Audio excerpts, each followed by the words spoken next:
جب کھانا کھاتے ہیں تو تھوڑی بھوک باقی رہتی ہے، کھانا چھوڑ دیتے ہیں، اب خوب بھوک لگتی ہے تب کھانا کھاتے ہیں۔ تو اس حکیم نے کہا یہی تو اصل ہے، ساری بیماری تو پیٹ کے ذریعے سے ہوتی ہے، جب پیٹ صحیح ہے تو بیماری کہاں سے؟ ایک سنت کا یہ فائدہ ہے، جب سارے سنت پر چلو تو کتنا فائدہ ہوگا۔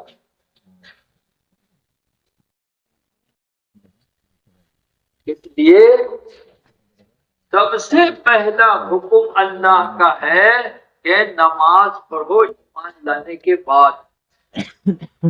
یہ جمعہ ہے نا، جمعہ، یہ جمعہ کی نماز عورتوں پر فرض نہیں، بیمار مجبور پر فرض نہیں، مسافر پر فرض نہیں، لیکن نماز سب پر فرض ہے، غلام پر فرض نہیں، باقی سب پر نماز سب پر فرض ہے۔ اس کی جگہ ظہر کی نماز پڑھیں گے، صبح نہیں۔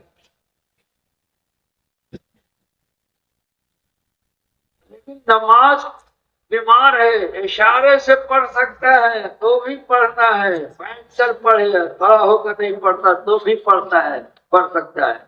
اور یہ جو مسجد میں کرسی لگا کر نماز پڑھتے ہیں تو اس میں صاف دارالعلوم کی طرف سے فتویٰ ہے، جو گھر سے چل کر پیدل آ جاتا ہے وہ مسجد میں کرسی پر بیٹھ کر نماز پڑھتا ہے، اس کی نماز نہیں ہوتی۔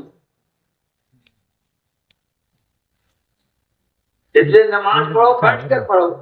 حضور صلی اللہ علیہ وسلم بخار کے حالت میں چلا نہیں جا رہا، دو آدمی کے سہارے سے مسجد میں آ رہے ہیں تو آپ کے لیے کرسی نہیں لگائی گئی، آپ حضرت بکر رضی اللہ عنہ کے ساتھ بیٹھ گئے اور بیٹھ کر کے آپ نے نماز پڑھی، حالانکہ اتنے مجبوری کی حالت میں چلا نہیں جا رہا تھا۔ حضرت مولانا الیاس صاحب رحمت اللہ علیہ بیماری کے حالت میں بھی آپ کو چرپائی پر لے جا کر مسجد کے پہلے صف میں رکھا جاتا اور آپ لیٹے لیٹے اشارے سے سجدہ رکوع کر کے امام کے ساتھ جماعت کے ساتھ نماز پڑھتے ہیں۔ کتنا اہتمام! یہ کرسی ورسی نہیں، یہ غیروں ہے، یہ غیروں کا طریقہ ہے۔ مسجدوں کو چرچ بنانا سوچ رہے ہیں، وہاں کرسی پر کرسی لگا دیا ہے۔ ہمارے ہندوستان میں تو کم ہے، اللہ تعالیٰ اس کو دور کرے۔ ہم نے وہ ماریشس میں دیکھا اور مڈغاسکر میں دیکھا، یونین میں اور افریقہ کے ممالک میں سفر وہ ایک طرف کرسی لگائے، کرسی کیوں لگائی؟ یہ کہاں سے سب لے آئے؟ گھر سے چلتا ہے، بازار میں گھومتا ہے اور آ کر مسجد میں کرسی پہ بیٹھ کے پڑھتا ہے کہ گھٹنا میں درد ہے، بیٹھ کر پڑھو۔ نماز یہ اسلام میں باقی رہنے کا سب سے بڑا ذریعہ ہے۔ مسلمان نماز پڑھے گا تو اللہ اس کی روزی کا برکت دے گا، جنت میں اپنی ذمہ داری پر داخل کرے گا۔ اللہ کا مہمان خانہ جنت ہے،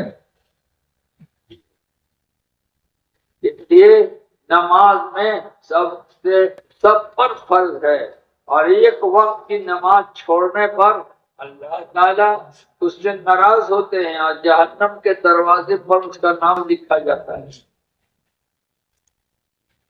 سب ارادہ کرو، نماز کسی ہاتھ میں نہیں چھوڑ رہا ہے سب۔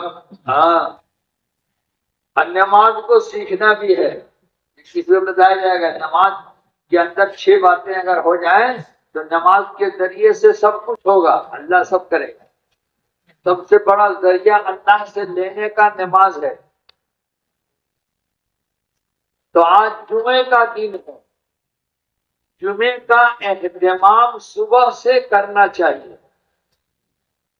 جمعے کا دن عید کے دن سے بھی زیادہ فضیلت والا ہے، عیدین سے بھی زیادہ جمعے کی فضیلت ہے، اور جمعے کا اہتمام زیادہ ہے،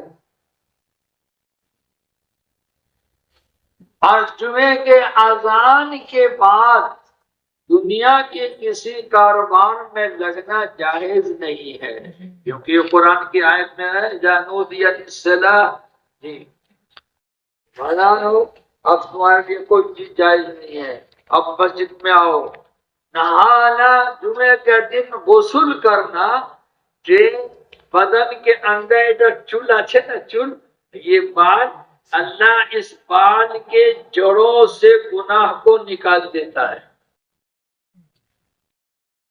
اس لیے جمعہ کا غسل سنت ہے،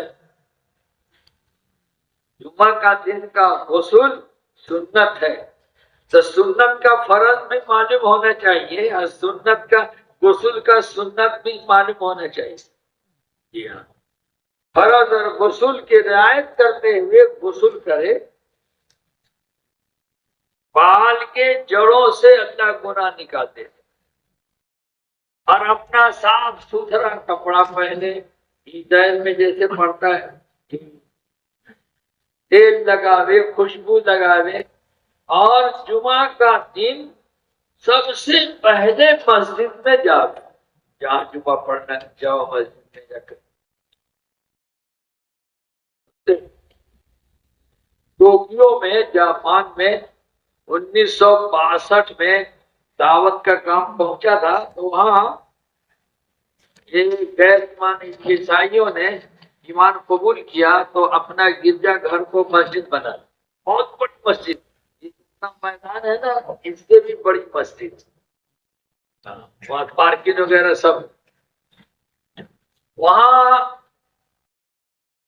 مکہ مکرمہ سے سید امین صاحب، وہ وہاں کے وزیر تعلیم تھے، وزیر تعلیم چھلو تعلیم، وہ وہاں جاپان گئے، تو وہاں کے لوگوں نے کہا کہ آج جمعے کا دن ہے، آپ فلاں مسجد میں جمعے کی نماز پڑھیں اور تھوڑے ہاں بیان بھی کریں، تو وہ گئے، جمعے کے اذان سے پہلے گئے تو دیکھا مسجد، پوری مسجد بھری ہوئی ہے، کوئی نماز پڑھ رہا ہے، کوئی قرآن پڑھ رہا ہے، کوئی دعا مانگ رہا ہے، اور سب سنت کے مطابق، ہمارے مسجد میں خطبہ ہوتے ہیں نا، تب جمعے کا اہتمام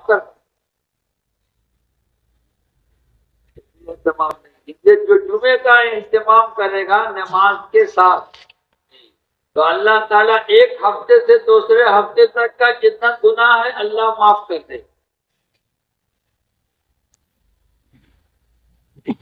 جمعے کے دن جو سورہ کہف پڑھنے کا اہتمام کرے گا، اللہ تعالیٰ ایک ہفتے سے دوسرے ہفتے تک کا اس کے لیے نور پیدا کرے گا، نور دے گا، اور ایک ہفتے سے دوسرے ہفتے تک کے اچانک کے آفت اور بلا سے اس کی حفاظت کرے گا،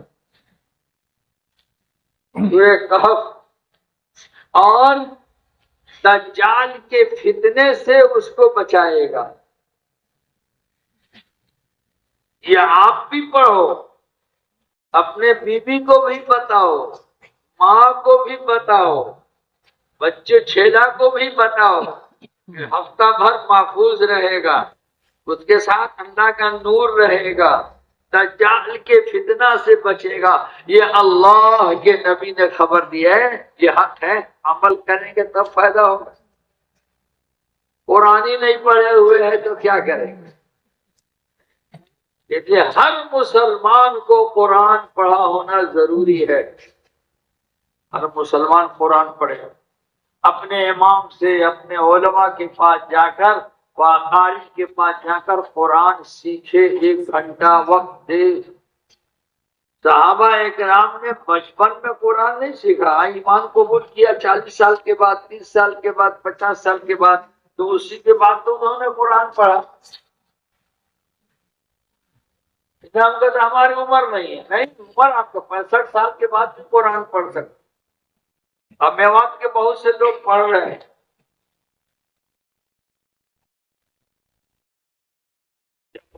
کرنا ضروری ہے. اپنے مسجد کے علماء سے، اپنے مسجد کے امام سے، قاری صاحب سے وقت لے کر قرآن سیکھیں. حلقہ بنا بنا کر 10 آدمی 20 آدمی ایک ساتھ قرآن سیکھیں. تو سورہ کہف کا اہتمام، جمعہ کا دن ایک وقت ایسا ہے جس میں دعا ضرور قبول ہوتی ہے. اس میں علماء کا اختلاف ہے.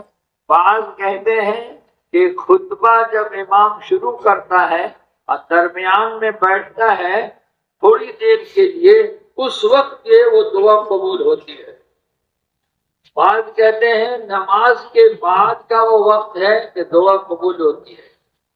اور اکثر کا یہ قول ہے کہ عصر سے لے کر مغرب تک کے اندر ایک وقت ہے غروب آفتاب سے کچھ پہلے کہ اس وقت وہ دعا ضرور قبول ہوتی ہے.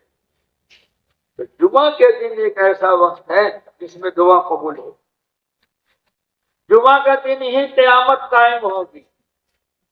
جمعہ کے دن سے ساری مخلوق ڈرتی ہے، انسان اور جنات کے علاوہ، کہیں آج ہی قیامت نہ. جمعہ کا اہتمام صبح ہی سے کیا جائے گا. تو وہ بیٹھ کر ممبر پر رونے لگے. یہ رو رہے آج مجھے قرآن کی ایک آیت سمجھ میں آئی ہے. اللہ تعالی فرماتا ہے واللہ الغنی وانتم الفقراء ويستبدل قوما غيركم ثم لا يكونوا امثالكم. تم سب محتاج ہو، اللہ غنی ہے. دیکھو اللہ کی بات اگر تم نہیں مانو گے، یہ مسلمانوں سے خطاب کیا، صحابہ سے خطاب کیا تھا، اگر تم دین کے محنت میں سستی کرو گے، بات نہیں مانو گے، اللہ تم کو بدل دے گا، دوسری قوم کو لائے گا جو تمہارے جیسا نہیں ہوں گے. تو یہ عیسائی ہے، یہ بیچارے اتنا اہتمام کرتے ہیں، اب برسوں کا مسلمان ہے وہ اہتمام نہیں کر رہا. کہ جمعے کا اہتمام اذان سے پہلے مسجد میں آنے کا. اب جمعے کے دن آپ آئے، سورہ کہف پڑھیں، صلاۃ التسبیح پڑھیں 4 رکعت. صلاۃ التسبیح کے بڑے فضائل ہیں، صلاۃ التسبیح کا بھی اہتمام کریں. صلاۃ التسبیح ہمارے امام ابو حنیفہ رحمۃ اللہ علیہ کے مسلک کے مطابق، اور یہ حضور صلی اللہ علیہ وسلم نے حضرت عباس رضی اللہ عنہ کو یہ بتایا تھا کہ ایک تحفہ میں آپ کو دوں. انہوں نے عرض کیا ضرور. فرمایا کہ ہر دن 4 رکعت صلاۃ التسبیح پڑھو. اگر یہ نہ ہو سکے تو ہفتہ میں 1 دن پڑھو. اگر یہ نہ ہو سکے تو مہینہ میں 1 دن پڑھو. اگر یہ نہیں ہو سکے تو سال میں 1 مرتبہ پڑھو. اگر یہ نہ ہو سکے تو کم سے کم پوری عمر میں 1 مرتبہ تو پڑھ لو. جو آدمی اس نماز کو پڑھتا ہے اللہ تعالیٰ اس کے گناہ کو ایسا پاک، گناہ سے ایسا پاک کر دیتا ہے جیسے آج ہی بچہ ماں کے پیٹ سے پیدا ہوا. سارے گناہ معاف ہو جاتے ہیں. لیکن حقوق و نماز پاک نہیں ہوگا، وہ تو ادا کرنا ہوگا. کسی کا حق لیا ہے تو. اب 4 رکعت کی نیت میں آپ اللہ اکبر کر کے نیت باندھیں گے تو ثنا پڑھیں گے. اس کے بعد ابھی الحمد شریف نہیں پڑھیں گے. اس کے بعد آپ 15 مرتبہ یہ تسبیح پڑھیں گے، سبحان اللہ والحمدللہ لا الہ الا اللہ اللہ اکبر 1 مرتبہ. یہ انگلی ایسے دباتے جائیں گے، ایسے ایسے ایسے، تو اندازہ ہو جائے گا. 15 مرتبہ پڑھیں گے. اس کے بعد پھر الحمد شریف پڑھیں گے، اعوذ باللہ بسم اللہ پڑھ کر پھر کوئی سورت پڑھیں گے. تو اس کے بعد اگر دونوں ترتیب ہے، سورت پڑھنے کے بعد آپ 10 مرتبہ یہی تسبیح پڑھیں گے، سبحان اللہ الحمدللہ لا الہ الا اللہ اللہ اکبر. یہ ہو گیا 25. پھر آپ رکوع میں جائیں گے، سبحان ربی العظیم کے بعد 3 مرتبہ 5 مرتبہ جو بھی ہو، اس کے بعد 10 مرتبہ یہی تسبیح پڑھیں گے، تو 25 اور 10 کتنا ہوا؟ 35۔ اس کے بعد رکوع سے کھڑا ہوئے، سمیع اللہ لمن حمید ربنا لک الحمد، پھر 10 مرتبہ یہی تسبیح پڑھیں گے، کتنا ہوا؟ 45۔ اب آپ سجدہ میں گئے، سبحان ربی الاعلیٰ پڑھا 3 مرتبہ 5 مرتبہ، پھر 10 مرتبہ یہی تسبیح پڑھی، کتنا ہوا؟ 55۔ پھر آپ اٹھے تو جلسہ میں بیٹھے، جو سجدہ کے پاس بیٹھتے ہیں نا بیچ میں، اس کو جلسہ کہتے ہیں، جلسہ میں بیٹھے، پھر آپ 10 مرتبہ کسی کو پڑھا تو کتنا ہو گیا؟ پھر آپ دوسرا سجدہ میں گئے تو 3 دفعہ پڑھا سبحان ربی الاعلیٰ، اور پھر 10 مرتبہ اس کو پڑھا تو کتنا ہو گیا؟ ایک رکعت میں 75 ہونا چاہیے، دوسری رکعت اسی طرح 75 75 150، اور تیسرا 75 اور چوتھا 75، 300 ہو جائے جی۔ تو اس کو پڑھنے سے اللہ گناہوں کو معاف کر دے گا اور اللہ سے تعلق بڑھے گا۔ تو کم سے کم جمعہ کا دن اس کو بھی پڑھنا چاہیے، سورہ کہف بھی پڑھنے چاہیے، اپنے گھر کے عورتوں کو بھی بتانا چاہیے بچرات التسبیح پڑھیں، گناہ معاف ہو۔ اپنے گھر میں سورہ کہف کا بھی اہتمام کرنا چاہیے، ہو سکے تو سورہ یاسین سورہ صافات کا بھی اہتمام کرنا چاہیے۔ آج جمعے کا دن ہے تو کریں گے، اور اس کی دعوت دیں۔ کیا کریں؟ کیا ٹائم ہوا بھائی؟ پونے ہوا ابھی، سوا میں خطبہ ہے۔ آپ لوگ آدھا گھنٹہ میں تو نہیں پڑھ سکو گے، ہو سکتا ہے کوئی پڑھ لیتے۔ اس کو یاد رکھنا، یہ آپ اس کا اہتمام کریں۔ سورہ یاسین شریف پہ جمعہ کے دن پڑھیں، سورہ صافات روایت میں ہے، حضرت شیخ الحدیث صاحب رحمۃ اللہ نے لکھا ہے، جو جمعے کے دن زوال کے وقت میں سورہ یاسین سورہ صافات پڑھتا ہے، اس کی دعا قبول ہوتی ہے، یہ دعا کی قبولیت ہے جی۔ بعض علماء کہتے ہیں سورہ آل عمران پڑھنے کا بھی بڑی فضیلت ہے جمعے کے دن۔ تو چلو آپ جتنا زیادہ نہیں کر سکو، سورہ کہف سورہ یاسین یہ بھی پڑھنے کا اہتمام ہو، اور روزانہ ایک پارہ قرآن کا اہتمام ہو، اور آپ ابھی اللہ کے راستے میں ہیں، خوب اچھی طرح بھالو کریں سنیں، اب پوچھیں اللہ کے راستے میں ہو۔ ابو داؤد شریف کے دوسرے جلد میں لکھا ہے کہ حضرت شیخ الانعام الحسن صاحب رحمت اللہ علیہ، جو امیر وقت تھے اپنے زمانے کے پورے عالم پہ، انہوں نے اس حدیث سے تحقیق کیا، اور انہوں نے نکالا کہ اللہ کے راستے میں نکل کر جو آدمی ایک نماز پڑھے تو 49 کروڑ نماز کے برابر، اور اللہ کے راستے میں نکل کر ایک روزہ رکھے تو 49 کروڑ روزہ کے برابر، اور اللہ کے راستے میں ایک دفعہ ذکر کرے سبحان اللہ تو 49 کروڑ سبحان اللہ کے برابر۔ یہ تو حضرت انعام الحسن صاحب رحمۃ اللہ علیہ کی تحقیق ہے، اور وہاں بیان کیا ہے ابو داؤد شریف کے دوسرے جلد سے۔ حضرت شیخ الحدیث صاحب رحمۃ اللہ علیہ نے بذل المجہود، جو ابو داؤد شریف کی شرح ہے، اس میں انہوں نے لکھا ہے کہ اللہ کے راستے میں نکل کر جو آدمی ایک نماز پڑھے 4 خرب 90 ارب ثواب ہے۔ عرب کے بعد خرب ہوتا ہے، کروڑ کے بعد ارب، ارب کے بعد خرب، 4 خرب 90 ارب، وہ تو بہت زیادہ ہو گیا۔ اور مفتی محمود الحسن صاحب رحمت اللہ علیہ فرماتے تھے کہ یہ جتنا بتایا گیا یہ گنتی ہے، اللہ نے اجرن عظیمہ کہا ہے تو کتنا دے گا اس کا کوئی شمار نہیں۔ اس لیے آپ اللہ کے راستے میں ہیں، 4 رکعت وہ بھی پڑھیں، اللہ توفیق دے.